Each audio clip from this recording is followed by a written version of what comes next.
sometimes just have to go with what you Accept believe your in. flaws. We are not perfect. No one is So, perfect. don't forget the values If you that feel you given now, process- just because you want to suit. Accept your flaws. We are not perfect. No one is. Hello, welcome to today's episode of the Growth Diary. I am your host, Ivan Mapeva, and with me today in studio I have David Kudos, who is a man of many talents and many goals. And on today's episode we are going to talk about what it means or what it takes to be goal-oriented.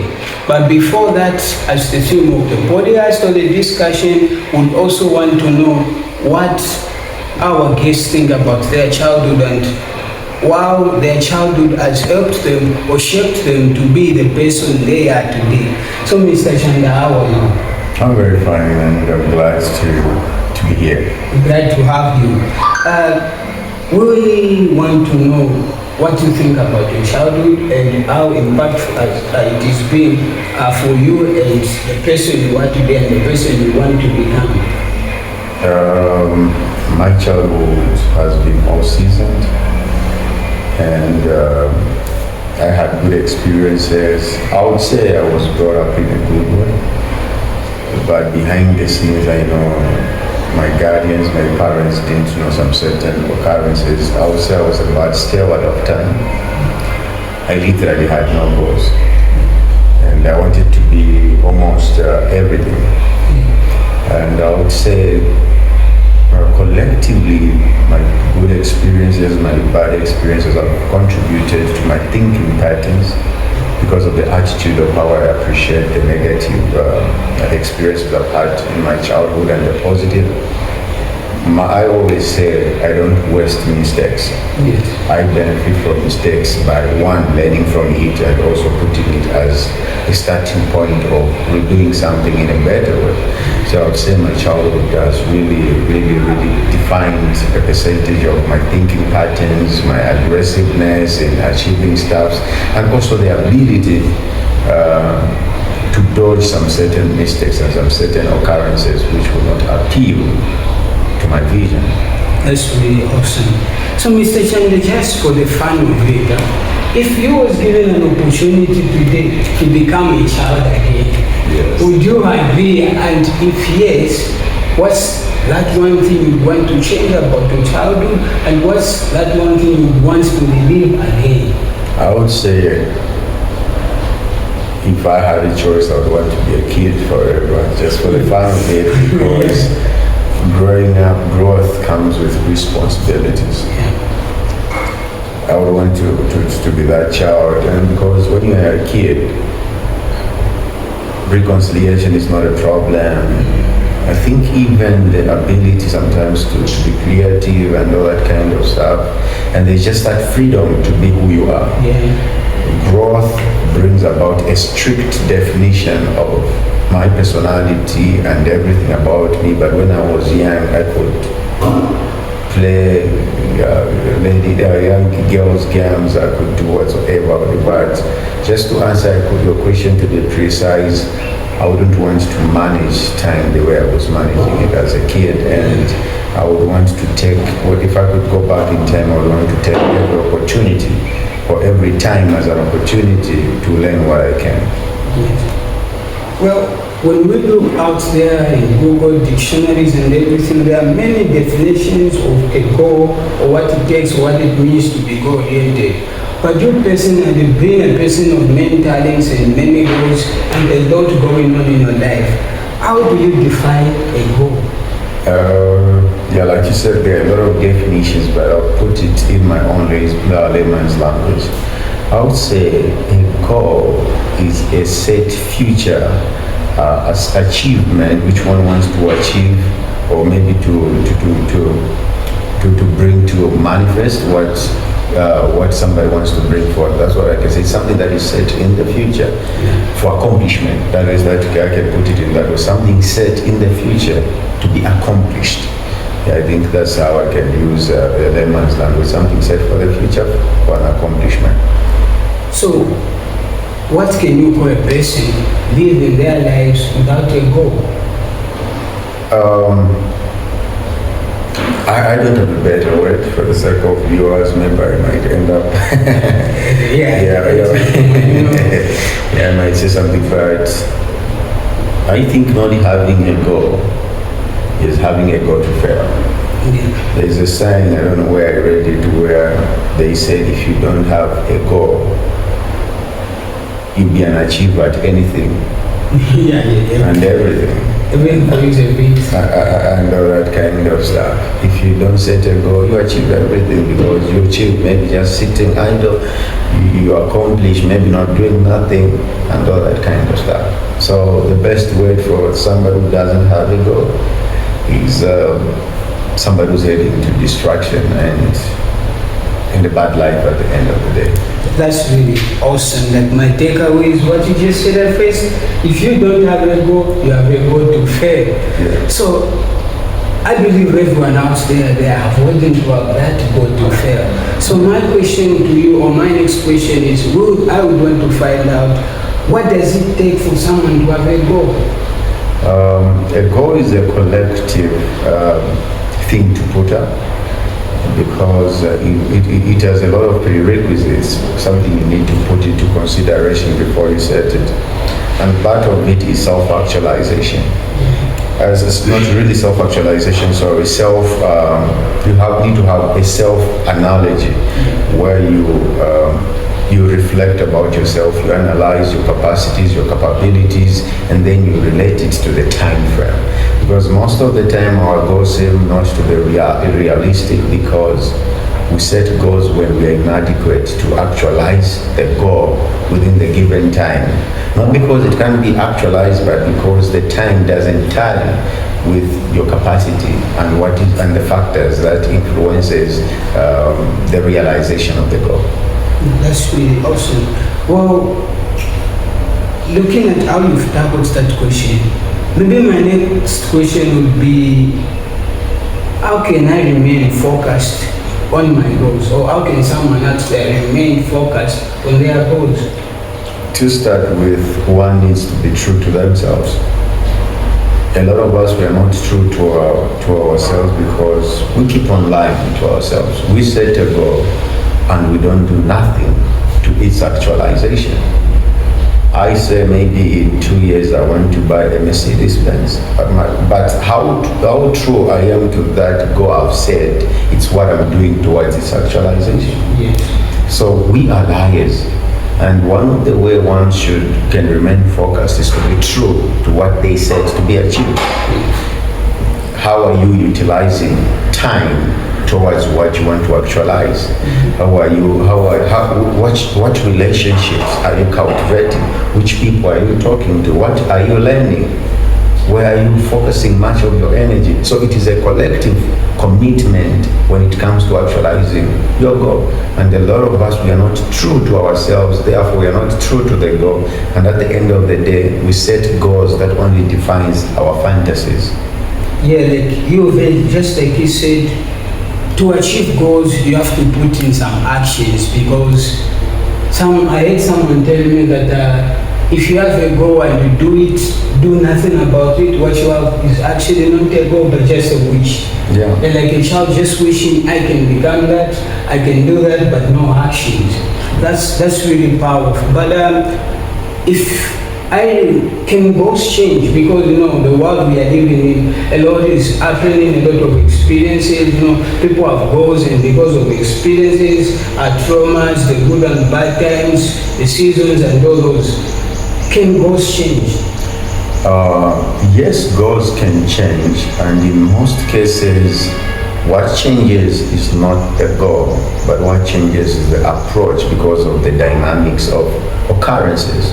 Sometimes it can be a change in policy, sometimes it can be a change in weather. Let's say I have a goal to plant maybe 50,000 onions this rainy season, and then maybe the rain patterns changes because of a lot of factors. Yeah. It's either I'll change my goal to say I'm not going to go into the onion, or I'll change my approach to say I'll not depend on the rains, but I'll put up an irrigation system. So goals change, And in most cases, it's the approaches that change, but goals do change. But in most cases, it's the approach that definitely change. So a person must remain true to their goal no matter what they face or what comes, but rather just change how they approach to the situation. When I say being true to the goal, it calls for a lot of thinking.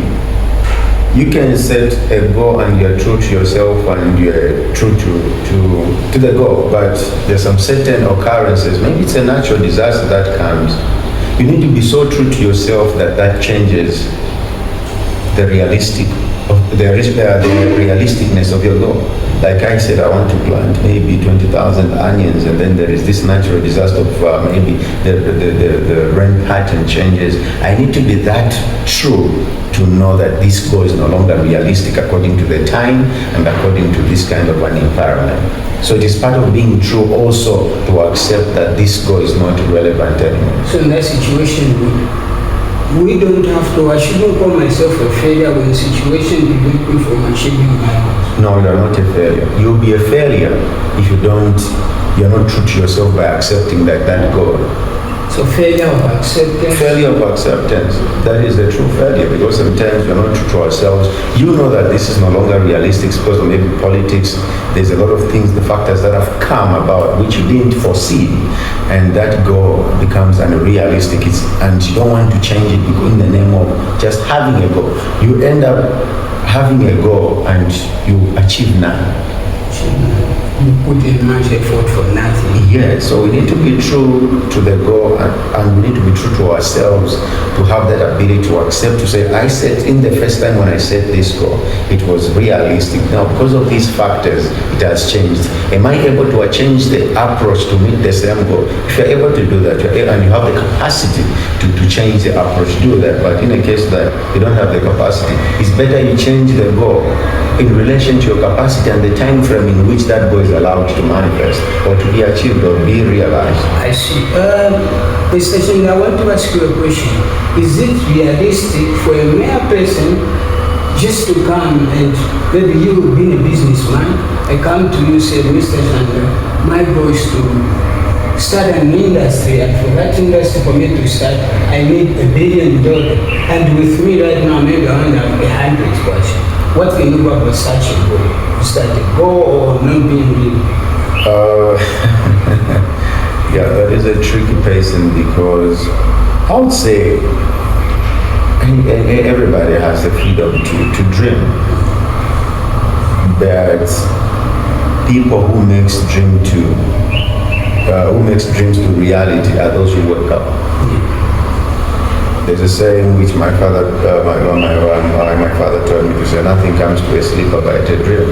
Everybody can dream. With the same 100 kwacha, somebody who knows can come up with a multi-million, billion company. Yeah, but one thing you should understand, you have 100 kwacha and you want to come up with a company which starts with 1 billion. The question is, what do you do with the 100 kwacha so that it gives you that capital? It is all about that. It is out of the steps one wants to take to achieve that bigger vision and actualize it. Yes, I wouldn't judge such a one, but I would want to hear on how they plan. What is the approach? Is the approach within the ethical means? Is the approach realistic?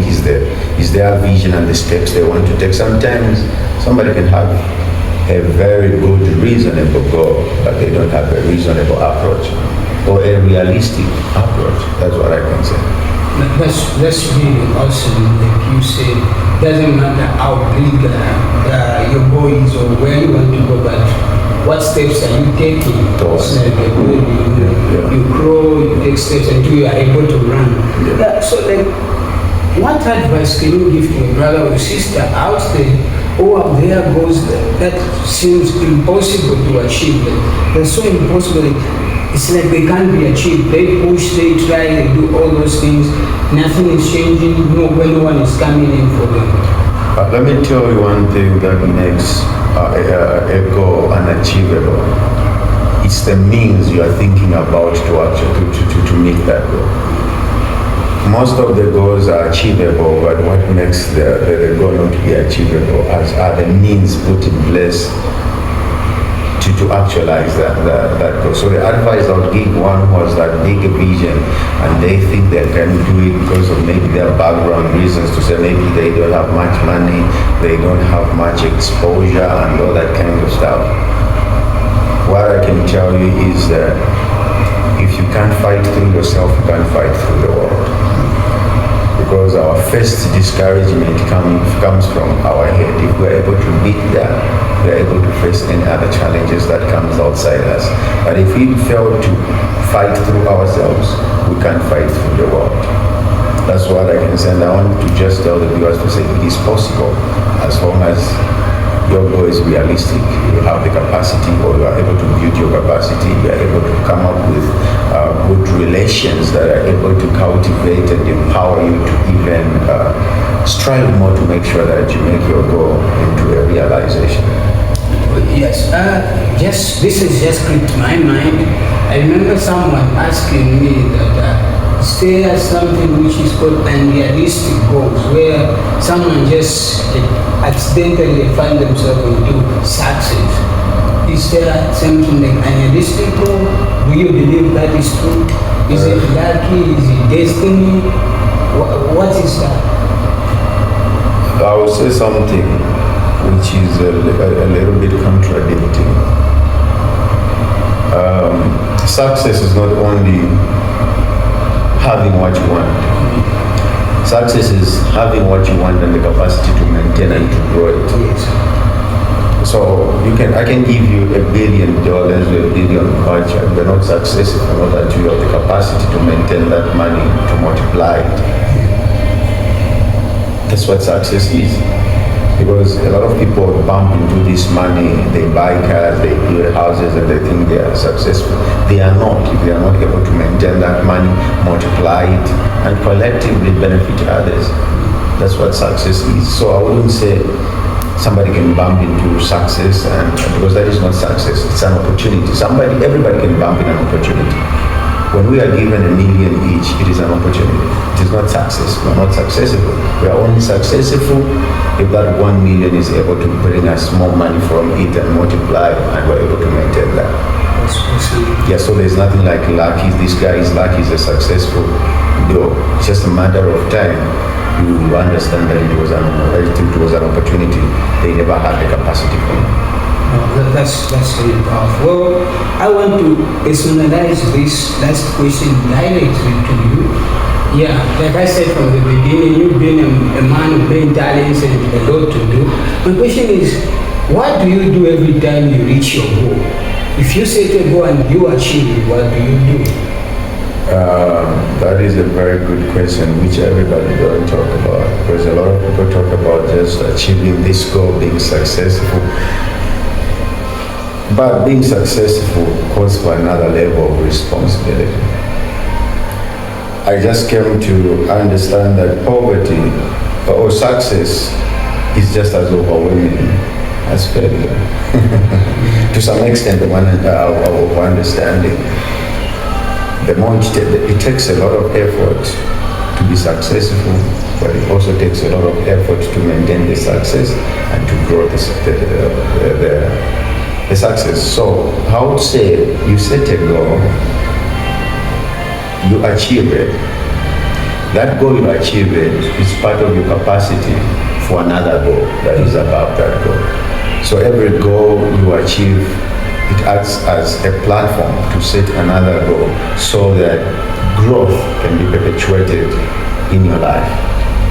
So when I say I want to build, maybe I want to go into real estate and I want to build 3 flats. When I achieve that and that becomes a stream of income, I need to set a goal, because that goal I recently achieved becomes a platform to where I can project another goal that defines my growth. Yes.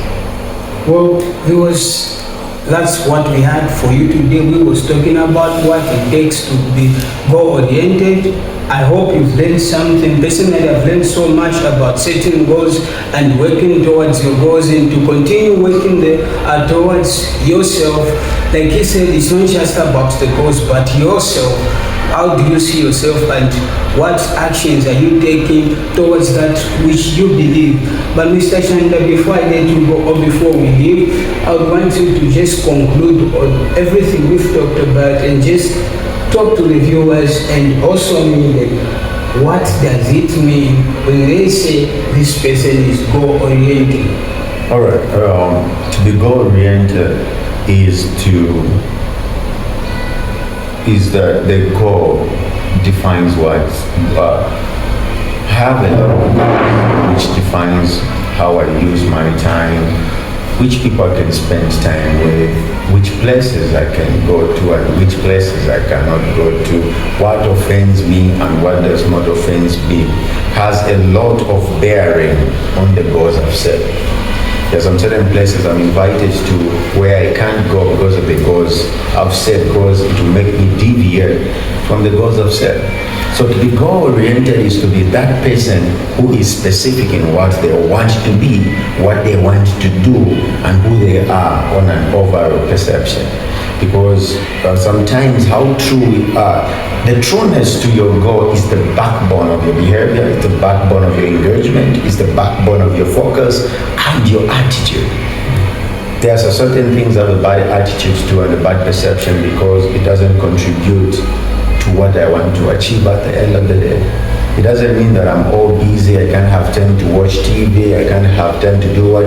I have time to watch TV, but I'm restricted to a particular time to watch that TV. I can't just stay the whole day watching TV. I can't just stay the whole day on TikTok, on YouTube, and all these social medias. I set little time for that because the other times are set to push me and to make sure that those goals are achieved in a particular time. But to our viewers, what I just want to say is, if you are goal-oriented, then you are growth-oriented. There is no person who is growth-oriented who is never goal-oriented. So the prerequisite of a growth-oriented person is a person who is goal-oriented, because it is the collectiveness of goals and how they